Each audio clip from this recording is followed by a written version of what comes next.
Welcome again to Meg's Mysteries. The Howling Wind. We were just a group of friends with boring jobs looking for some fun time together. Jack, Shelley, Ryan, Kylie, Tom, and myself. We all planned to take a few weeks vacation and have the time of our lives. We rented an old manor house high up on a cliff by the ocean. It was so reasonable and in our price range. We were planning to make it the best time of our lives, all together. Tom rented a van and we were on our way. Shelley asked, "Mare, how big is this house?" I said, "Big enough for all of us. It's a large old manor house on a cliff. It's beautiful." We all loved the ocean and were glad to get away from the noisy city. We all grew up there together and always did things together. We drove, it seemed for days, but it was only 8 hours away from the city. We were all getting tired and had to stop for gas. It was a deserted area and the only gas station for miles. It was kind of creepy. An old man came out and said, "You need gas?" Tom said, "Yes, fill it up, please." The old man asked, "Where you heading?" We told him. He said, "I know that manor house. It's kind of out of the way, and you will have a lot of privacy." Why did he laugh? That was weird. He said it as we were pulling out, "Watch out for the wildlife," and then he went back into the station. Kylie asked me, "What wildlife?" I didn't know. I only know about seagulls and sea creatures. Maybe he's talking about sharks. We are by the ocean. It was getting late, and it started to get darker by the minute. A fog was moving in. I thought that we would be there before dark, but we stopped to eat on the way, and it took us longer than we thought. Jack said, "Boy, it's foggy out. We better slow down on these curvy cliff roads." Just then, something ran out from the fog in front of us. It looked like a large dog.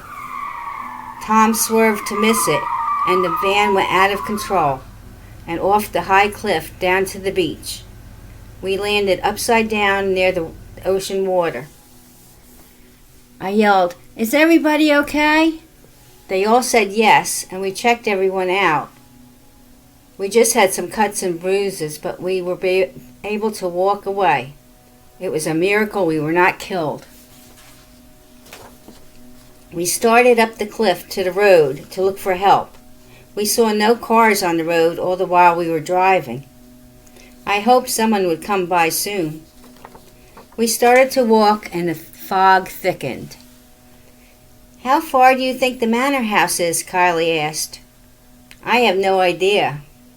And then as I said that, Tom spotted the house.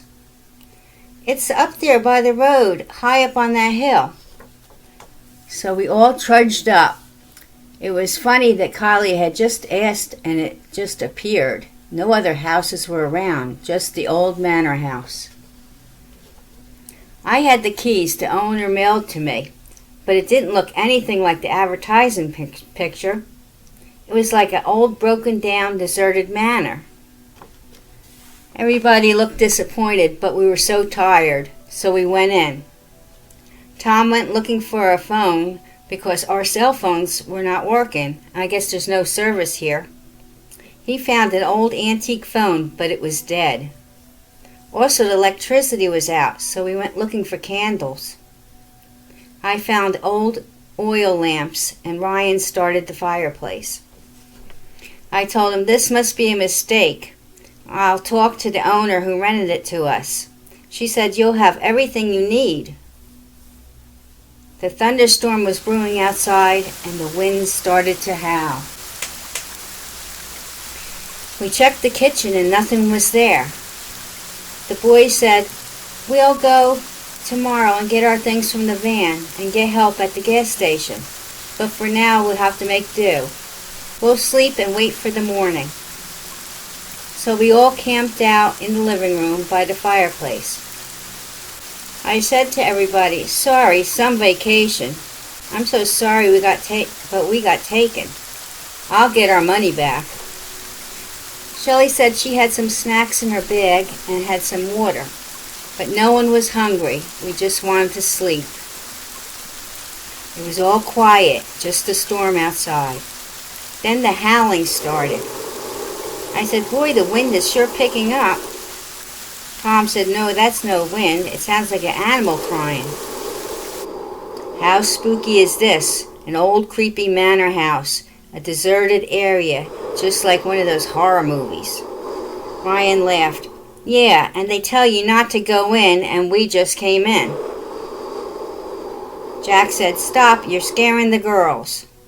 Tom said, "I think you're the one that's scared." We all laughed. No matter what, we can make the best of any situation as long as we're together. Shelley said, "Well, it's not boring, and we are all together." I told her, "Thanks for trying to make me feel better, but it's not working." Then we all heard something from upstairs. It sounded like footsteps. The guys got up to check it out. We all said, "You're not leaving us. We all stay together." So we all went to look. As we were going up the stairs, somebody was coming down. "Oh, you're all here? How wonderful." It was an old lady. I said, "We thought we were all alone." She said, "No, we all are waiting for you." I was getting mad. I said, "Why didn't you come down when we got here? And this is not what we paid for." She just laughed. "Oh, you'll get what you paid for." Then she just went into the living room. We followed. There was an old man in a wheelchair, another younger man, and a young woman. Everybody was dressed in old clothing, like a costume party, and a large Great Dane laying by the fireplace. It looked like a scene from an old Victorian novel. The old lady said, "Oh, you already met our pet, Boris. He was the one who brought you to us." Jack said, "What is she talking about? Let's get out of here. They're all crazy." The old man laughed and said, "No, you'll not be going anywhere for a long time." Then they all started to laugh. We went to leave but couldn't get out of the house. Something was keeping us from leaving. Something we couldn't see. What was happening?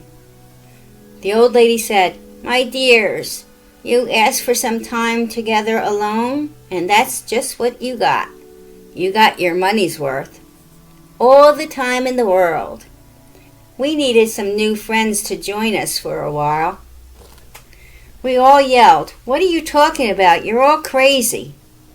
The young man said, "Sorry, but no one can leave. I've been trying for years. We're all in this together now.